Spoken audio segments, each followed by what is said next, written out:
Lando Norris slams F1 bosses for business over sport decision with dig at Netflix fans. Lando Norris believes Formula One fans from before the Netflix documentary series, Drive to Survive, would hate the sport's current state. The reigning world champion claims their new audience is less interested in the racing and more focused on how their favorite driver has performed.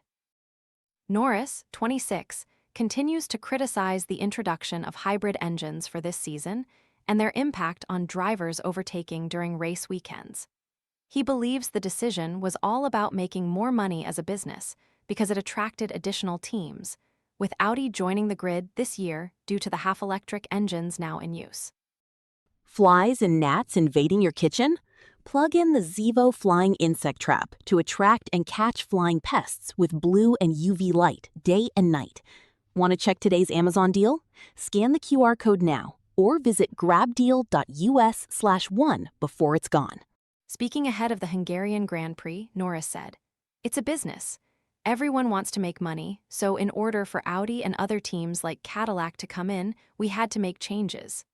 Formula One's gone too heavily led by the fact it's a business and not how can you make the sport the best possible, but how can we make the most money as a business? That's not how a sport should be run. It should never have been like that. And it is a shame." Norris continued, "Fans from 5 years ago, before Drive to Survive, would hate it. Fans nowadays like the personalities and the drivers and are not simply fans of Formula One as a whole sport.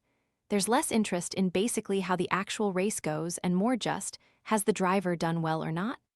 Our community members are treated to special offers, promotions, and adverts from us and our partners.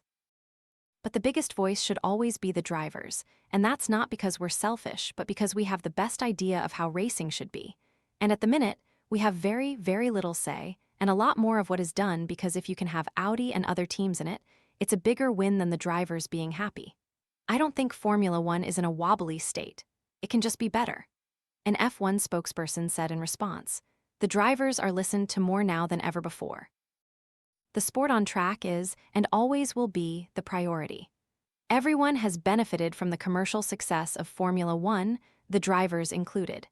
Decisions are made for the best strategic outcome for everyone, the fans, teams, and partners.